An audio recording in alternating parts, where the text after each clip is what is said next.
에베소서 6장 18절. 여러분은 또한 언제나 기도하며 하나님의 도우심을 청하십시오.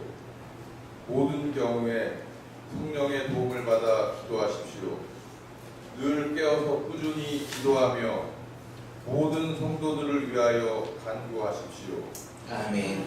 예, 말씀 가운데 은혜 되시길 바랍니다.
오늘 제가 제목으로 잡은 건 그래서 교회의 기도. 예, 뭐 말장난처럼 이렇게 보이기도 합니다만 사실은 주의 기도는 기억나십니까? 작년 7월달, 작년 7월 말씀 되새김 주일에 우리가 성경 말씀을 보고 또 그 오후에 같이 이야기를 나눴던 게 주기도문 가지고 있습니다. 그러니까 7월 셋째 주에 했더라고요. 그때 제목이 주의 기도였습니다. 그래서 설교 제목을 주의 기도를 잡고 주기도문에 대해서 같이 공부하는 뭐 그런 시간을 가져봤어요. 기도 뭐 이게 다 아시는 것 같잖아요. 이 본문 말씀. 언제나 기도하며 하나님의 도움을 청하고 모든 경우에 성령의 도움을 받아 기도하라. 늘 깨어서 꾸준히 모든 성도들을 위해 간구하십시오. 뭐 너무 당연스럽게 잘 알고 있다라고 생각되어진 부분이 바로 이 기도입니다. 우리 그리스도교만 그런 건 아니죠. 기도라고 하는 것은 모든 세계의 종교, 모든 종교들마다 기도는 다 있어요. 기도가 없는 종교는 없습니다. 혹시 있나요? 기도가 없는 종교가 있을까요? 몸으로 하는 기도가 됐든 입으로 하는 기도가 됐든 기도라고 하는 것을 빼놓고는 종교라고 하는 것이 성립되어질 수 없어요. 왜냐하면 종교라고 하는 것은 무언가 바라는 실상인데 우리들의 가능과 우리들의 나아갈 방향, 목표 이런 것들이 설정되어진 그런 행위가 바로 종교 행위이기 때문에 그것을 이루어 나가는 과정의 통로가 바로 기도일 수밖에 없는 거죠. 그래서 기도 없는 종교는 없다라고 하는 겁니다. 그래서 닐스 페레라는 종교학자가 있습니다. 이 사람이 아주 유명한 말을 했는데요. 제가 볼 땐 표절한 말입니다. 나는 기도한다. 고로 존재한다. 이거 어디 나오는 얘기죠? 철학자 데카르트가 했던 거죠. 나는 생각한다. 고로 존재한다. 이거를 이제 종교학자가 닐스 페레가 나는 기도한다. 고로 존재한다. 이렇게. 근데 핵심을 정확하게 나타내주고 있는 거야. 종교인으로 존재한다는 것, 신앙인으로 누구를 따르는 그런 사람으로 산다는 것, 그것은 기도하기 때문에 존재할 수 있다. 존재하지 않으면, 생각하지 않으면 그 사람이 아닌 것처럼 기도하지 않으면 종교인으로 존재할 수 없다. 아주 위대한 말이죠. 아닙니다.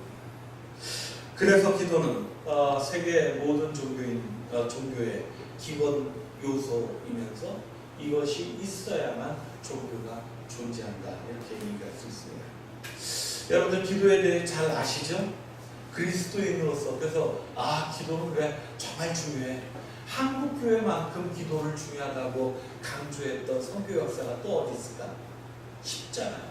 우리는 그 이전부터 이게 말씀드린 것처럼 기독교의 기도가 셌던 게 아니라 모든 종교, 사람이 뭔가에 의지하고 바라는 실상을 만들어내는 그런 원시 시대부터 우리는 기도하는 존재로 그렇게 인류의 역사는 진화되어져 왔는지 모릅니다. 특히 우리 동양 쪽에 이쪽에서도 이미 기독교가 아니라 그 이전부터 신심이 깊다라고 얘기하는 것, 신앙심이 깊다라는 얘기죠. 신심이 깊다라고 하는 것은 얼마만큼 정성스럽게 기도 행위를 했느냐 이거에 따라 달라져요. 옛날에 고관대작 양반님 때 사람들도 힘들고 귀찮은 일들은 다 아래 것들 시킨다고 막 이렇게 하면서도 집안에 중요한 일이 있을 때 또는 후손을 이어야 될 때 이럴 때는 직접 그 먼 산길을 올라가서 암자를 찾아가서 거기서 수백 번 절을 하고 기도하고 그래야 됐습니다.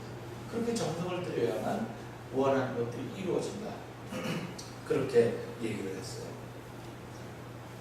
그러니까 기도는 굉장히 중요한 거잖아요. 여기에선 상하 어떤 계급이나 가지고 있거나 없거나 몸이 약하거나 건강하거나 이런 거와 상관없습니다. 누군가 나를 위해서 대신 기도해 준다고 그것이 득이 되는 건 아니에요. 자기의 삶을 위해서 자신이 기도해야 합니다. 바로 그런 거예요. 기도는 굉장히 중요하죠. 그래서 기도의 중요성은 모두가 다 알고 있습니다.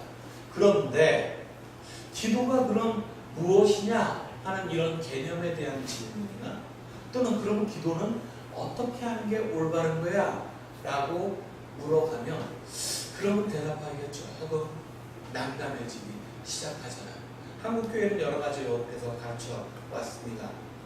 기도는 골방에서 해야 된다 라든가 또는 새벽 아침 햇살이 떠오르기 전 새벽부터 기도해야 된다든가 또는 산에 올라가서 이렇게 밤에 주로 그렇게 밤 기도를 해야 된다든가 여러 가지의 것들을 했는데 그건 기독교법만은 아니었죠. 옛날에 다 우리의 선조들이 다 불교, 유교, 뭐 또 다른 종교, 어떤 토속신앙 이런 것들을 통해서 정한수 하나 떠놓고 기도하고 했었던 많은 기도 형태들이 그저 조금씩 모양만 달라져 왔다라고 하는 겁니다. 그러니까 기도는 딱 여러 가지의 모습들이 있는데 그렇다면 오늘 우리는 어떤 이야기를 할 건가라는 거예요. 여러분들 기도하면 제일 먼저 기도는 어떤 건가라는 거예요. 개념에 대해서 어떤 거죠? 기도는 왜 하는 거죠? 라고 얘기하면 가장 먼저는 뭔가를 이루어달라 간구하는 마음 때문에 기도하는 거잖아요. 이거를 탄원 기도라고 합니다. 탄원. 우리가 탄원식 얘기하는 것처럼 탄원 기도. 그렇잖아요. 기도의 제일 중요한 건 우리가 아까 예수님께서 가르쳐 주신 그 기도에도 이렇게 해 주옵소서, 뭐 이렇게 이제 쭉 주옵소서 간구하나이다, 뭐 이런 이야기들이 쭉 나가는데 그런 겁니다. 탄원한다라고 하는 탄원 기도가 가장 기본적인 자세, 가장 기초적인 기도의 형태다, 그렇게 얘기할 수 있습니다. 아까 주기도문 나온 것처럼 우리에게 일용할 양식을 주옵시고, 이렇게 되어지는 주옵시고 바라온다니 간구합니다, 이렇게 얘기하는 것도 굉장히 자연스러운 일이죠. 이것은 굉장히 긍정적이고 중요합니다. 왜냐하면 그렇게 누군가에 의지한다는 것, 그것은 나의 한계, 내가 약하다는 것을 인정하는 거잖아요. 아유, 나는 신 믿지 않아, 내 주먹을 믿어 라고 하는 사람은 기도하지 않습니다. 기도할 필요가 없지요. 그렇게 기도하는 사람을 나약한 존재라 그렇게 치부해 버릴지도 모릅니다. 자기가 모든 것을 다 의지대로 계획하고 실행하고 책임질 수 있다라고 그렇게 굳건히 믿고 있습니다. 뭐 나쁘다는 얘기가 아닙니다. 네. 그런 사람들이 아주 강인한 사람이죠. 훌륭한 사람이라 볼 수도 있습니다. 하지만 종교 속에 기도하는 자는 아무리 내가 뛰어난 능력을 갖고 있다 할지라도 그것이 내 삶의 주인이 내가 아니라 하나님이시기에, 그래서 내 뜻대로 삶을 사는 것 같지만 내 삶은 주께서 성령을 통하여 인도하시는 대로 살아가는 것이기에, 그래서 계획은 내가 세우나 이루시는 분은 하나님이기에, 그래서 내 한계를 주 앞에 고백하고 당신 앞에 무릎 꿇습니다. 주님, 나를 당신의 뜻 가운데 인도하여 주옵소서. 이게 신앙인 거잖아요. 그러니까 당연히 모든 것들이 다 나의 주인이신 하나님에게 내 모든 것을 맡깁니다. 주의 뜻대로 하여 주옵소서라고 하는 탄원을 드리는 것, 이것이 기도의 가장 중요한 거다라는 거죠. 문제는 명분은 그러한데 개념은 그렇습니다. 기도가 탄원 기도의 가장 중요한 것은 바로 이건데, 그래 놓고 주저리 기도할 때 그 내용을 보면 결국은 하나님의 옆구리를 찌르고 하나님의 팔을 막 비틀어서, 그래서 내 의지와 내 욕구를 하나님의 뜻인 것처럼 포장해서 나에게 복을 달라 라고 비는 경우들이 부지기수이기 때문에 문제가 되는 거죠. 우리가 기복신앙이라고 하는 얘기가 바로 이 얘기 아니겠습니까? 복을 바라는 것, 나의 욕구대로 내 인생에 있어서 많은 것들을, 내가 움켜잡고 싶은 것들을 주님 나한테 주십시오. 그래야만 주님이 영광을 받습니다 라고 그렇게 얘기한다는 거예요. 지난주에 제가 기독교 백화점을 잠깐 갔다가 이렇게 봤는데 액자 같은 거 많이 있잖아요. 그런 거 보는데 액자에 가장 유명하게 많이 쓰이는 문구 어떤 걸까요? 좀 이렇게 신앙에 대해서, 신앙생활이나 이런 거 관심 있는 분들은 이런 거 좀 많이 아시는데, 찬양 들을 때 요새 CCM이라고 하는 뭐 이런 것들에 가장 많은 주제로 나오는 것들, 그런 것들의 대표적인 것들이 있습니다. 야베스의 기도, 브루스 윌킨 이 책 이름입니다. 야베스의 기도.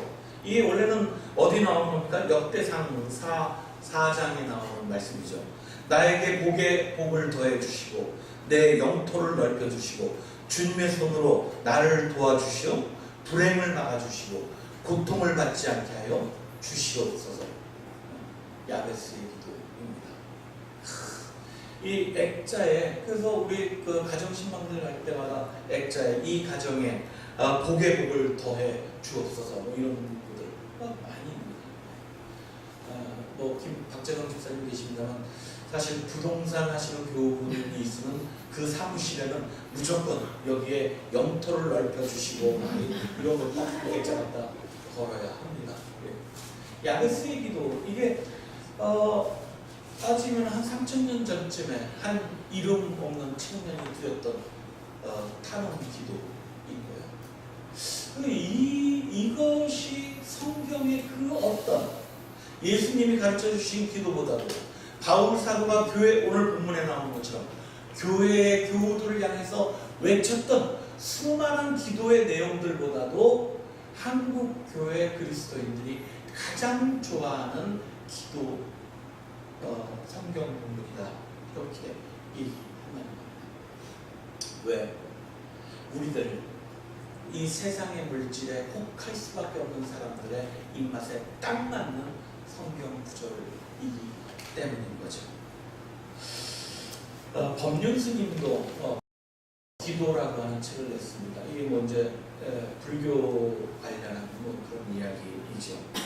그 기도 책 내용 중에 법륜 스님이 막 지역마다 다니면서 이렇게 같이 강연도 하고 직접 증문즉답 하시고 하잖아요. 그러니까 그런 거 하실 때 내용 이야기를 적어주시는데요. 1980년대 한 운동권 학생이 데모를 열심히 하다가 집시법 위반으로 감옥에 들어갔습니다. 이 학생의 어머니가 날마다 한국교회 아주 건실하신 신앙인이세요. 권사님이십니다. 이 권사님이 그냥 열심히 새벽 기도도 나가시고 막 이렇게 하셨었는데, 그러면서 뭐라고 기도를 했겠어요? 이 아이가 재판 과정에서 어떤 감옥에 가지 않도록 해달라, 이러고 기도를 하셨다는 거죠. 그랬는데 나중에 이 아들의 석방을 위해서 기도할 때 얼씨구나, 징역 1년에 집행유예 2년으로 이 아들이 풀려 나왔습니다. 감사합니다. 역시 기도를 들어주셨고요. 그러니까 얼마 지나지 않아서 이 아이가 교통사고로 세상을 떴습니다. 그러니까 이 이야기를 이제 법륜 스님 증문즉답하는데 많이 얘기했다는 거예요. 그랬더니 차라리 이 어머니의 원통함을 보겠어요. 차라리 감옥에 있었더라면 그러면 교통사고가 나지 않았을 텐데, 이런 거잖아요. 네. 그러니까 법륜 스님이 얘기합니다. 우리가 원하는 것이 이루어진다고 반드시 좋은 일만 있는 것은 아니다. 기도에는 복을 부르는 기도가 있는가 하면 화를 자초하는 기도도 있다. 무슨 얘기일까요? 기도할 때 자신이 원하는 것, 자신이 원하는 것이 성취되느냐 안 되느냐 이렇게 기도를 한다면 그건 무조건 화를 자초할 수밖에 없다는 거예요. 기도는 우리 자신이 갖고 있었던 내 성취 욕구, 이것이 무엇인지를 기도 가운데 깨닫고 그 성취 욕구를 버리는 것, 그게 기도다. 즉, 불교식으로 얘기하든 우리식으로 얘기하든 나를 비우는 과정, 그것이 기도다. 나를 비우고 내 성취 욕구를 비우고, 그래서 주님한테 주님, 내 아들을 제발 감옥에서 빼내주세요 하는 내 욕구를 다 버리고 나면 이 아이가 감옥을 가든 풀려나든 아무 상관없는 거잖아요. 그러고 나면 우리는 기도는 기도일 뿐, 그 나머지 우리들의 삶은 감사만 남을 뿐이다, 이렇게 얘기를 했다는 겁니다. 이게 굉장히 유명한 기도에 대한 규정입니다. 그래서 법륜 스님 물론 불자들을 상대로 해서 그들에게 나를 비우는 것, 그것이 우리가 도를 닦아나가는 해탈의 경지에 이르기 위해서 우리가 해야 되는 수련의 가장 중요한 것이다, 이렇게 가르치신 거지만, 예수님도 사실은 그 성서의 말씀에 보면 유명한 구절이죠. 데살로니가 5장입니다. 항상 기뻐하라, 쉬지 말고 기도하라, 범사에 감사하라. 다시 한번, 이게 짧은 건데 다 아시는 거죠? 예. 항상 기뻐하라. 항상 뭐라고요? 예. 기뻐하라. 예. 다시 항상 기뻐하라. 쉬지 말고 기도하라. 범사에 감사하라. 이게 따로따로 기쁨과 기도와 감사 별로 이렇게 조합이 어울리는 조합 같으세요? 왜 이게 하나로 한 세트로 같이 묶여 있을까요? 네. 신앙을 갖는다는 것 기쁨이잖아요. 예수님을 만났다는 것, 새로운 삶의 어떤 전환점을 딱 불꽃처럼 만났다는 것 기쁨이잖아요. 여러분들 주일날 이렇게 예배당 오는 것이 기쁨이잖아요. 그렇잖아요. 데이트 일주일에 한번 우리 주님의 말씀과 만나는 데이트하는 것처럼 막 설레이고 토요일 저녁부터 잠을 못 주무시잖아요, 여러분들. 막 오고 싶어서. 그런 거죠. 기쁨이어야 돼요. 종교는 기쁨이어야 됩니다. 그래야만 실제 나의 신앙이 쉽지 않습니다. 그런 항상 기뻐하는 우리들의 마음이 있어야 합니다. 그리고 쉬지 말고 기도해야 돼. 우리가 괜히 멋스럽게 우리의 삶이 일상이 기도해야 돼. 진짜예요. 그냥 멋스럽게 입으로만 떠들고 있으니까 그게 문제지만 삶의 일상 모든 순간순간들이 기도여야 합니다. 호흡처럼 우린 기도해야 해요. 네. 그런데 그 기도는 어떤 것을 위한 기도냐? 막 적습니다. 노트에다가 오늘 아침에 일어나서 기도할 때 오늘은 내가 무슨 일을 해야 되는데 주님 이거 이루어 주십시오. 오늘은 내가 또 시험 보는데 주님 여기에서 80점 이상은 나와야 됩니다. 이렇게 해주십시오. 뭐 이런 하루 일과를 쭉 점검하면서 그거에 대해서 하나님이 개입해서 다 내 욕구대로 들어주십시오. 이게 잘하는 기도죠? 아닙니다. 그런데 대부분 한국교회 새벽교회 예배당 안에서 5시가 되기 전부터 모여서 기도하는 분들의 모든 기도가 대부분 이루어졌어요. 자녀들 한 명 한 명 손주들까지 이름 다 챙겨가면서 나쁘다고 말씀드리려고 하는 건 아니에요. 임시상정이니까 그럴 수 있어요. 그런데 한번 보십시오. 내 자녀 손들 한 명 한 명 이름 다 불러가면서 우리 교회 분들 한 분 한 분 다 기억하면서 그러면서 다 이분들이 오늘 하루도 건강하고 목표하는 대로 열심히 공부하고 좋은 직장에서 좋은 대학에서 이렇게 잘 살아가도록 해주십시오 라고 하는 것 인지상정으로 그럴 수 있습니다. 하나님도 근데 좀 지치시지 않으시겠어요? 그거를 다 알고 나면 그 다음엔 어떻게 해야 됩니까? 그래, 나한테는 이런 요구가 있었구나 라는 걸 이제 알아야 되잖아. 근데 내가 지금 드린 이 기도가 하나님의 뜻하고 맞을까? 의문도 가져봐야 되지 않습니까? 마치 환자가 의사 앞에 나아가서 나는 여기가 아프고 저기가 아프고 여기는 빨리 좀 이렇게 나아야 되는데 막 자기 증상을 얘기합니다. 다 털어놨어요. 그럼 그 다음 어떻게 해야 합니까? 의사의 이야기를 들어야 되잖아요. 의사가 그 병이 낫기 위해서 어떻게 살아야 된다고 처방을 내려주는 것을 내가 얘기했던 것보다 훨씬 더 마음을 다해서 귀를 기울이고 받아들여야 하지 않습니까? 근데 우리는 그러지 않습니다. 보통 여러분들 솔직하게 한번 생각해 보세요. 내가 기도하는 시간들 속에 내가 막 여기저기 아프다고 이건 이렇게 좀 들어주십사 다 얘기했는데 그 다음에 그래 잘 들었다. 그런데 내가 생각할 땐 이래. 그리고 네 걱정과 근심 걱정들은 두려움은 이렇게 해결할 수 있을 거야.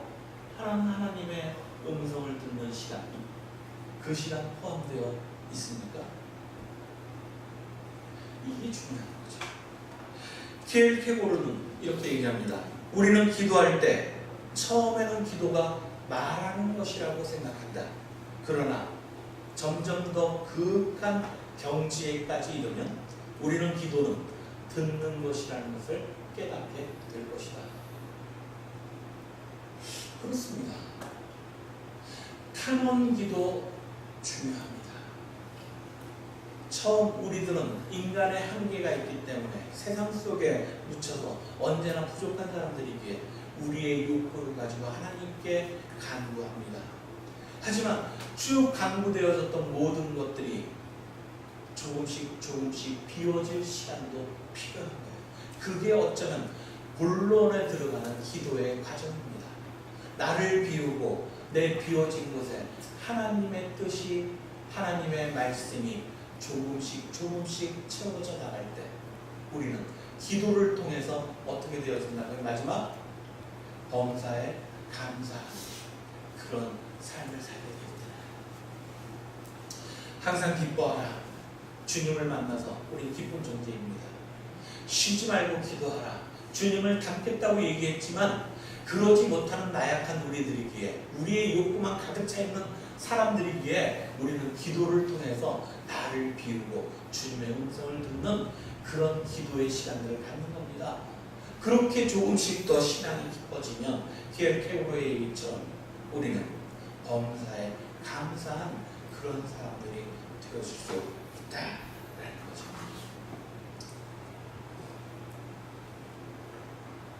집현교회 여러분, 오늘 우리는 이제 이 말씀 모든 예배 마치고 나서 되새김주의를 가질 겁니다. 우리 개신교가 유별나게 다른 종교에 비해서 이 탄원, 즉 내 개인의 욕구만을 주께 간구하는 그런 방식의 기도를 쭉 훈련해왔고 그것이 우리의 몸에 배어져 있습니다. 퀘이커 교도들 같은 경우는 개신교에서는 거의 유일할 겁니다. 퀘이커는 같이 한번 모이면 1시간 정도를 그냥 쭉 조용하게 기도해요. 침묵 예배라고도 그렇게 부르고요.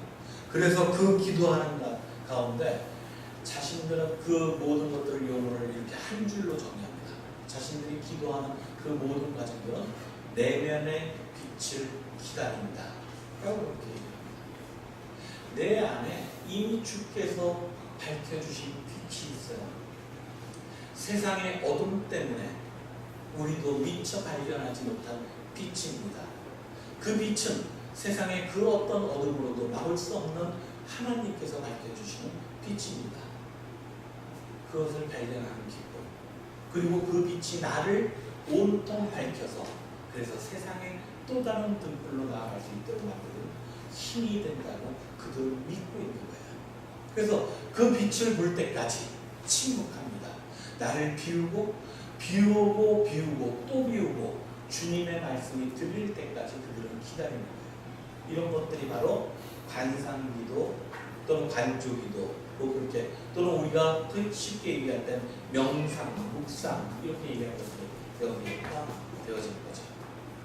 그래서 오늘 우리는 말씀 되새기는 시간 동안에 이 부분에 대해서 조금 더 얘기해 보려고, 여러분들이 들으실 때 여러분들이 해왔었던 기도의 행태 속에 나는 얼마만큼 주님과 교통하며 기도하며 나누고 있는지 맞춰야 될 시간임을 알려주십니다. 여러분, 마지막으로 말씀드립니다. 기도는 그래서 목사가 또 종교가 교회에서 의례적으로 국영수 중요하다라고 외치는 것처럼 기도가 중요하다 이런 것으로 받아들이면 자기 신앙에 울림이 없습니다. 마치 바이올린에 울림통이 없고 그냥 현 줄만 있는 것처럼 그 소리는 탁탁할 수밖에 없는 거예요. 기도를 통해서, 이 울림을 통해서 내 현악기가 조율되어질 때 아름다운 멜로디로 퍼져나가는 기쁨이 있으려면 여러분, 이 기도의 즐거움, 이거를 우리 삶 속에서 발견해야 합니다. 오늘 이어서 되어지는 말씀 되새기는 시간에 우리 한번 실습도 해보고 그리고 여러 가지 같이 이야기를 나누는 시간을 갖도록 하겠습니다. 은혜 되시길 바라며 잠시 침묵으로 기도하겠습니다.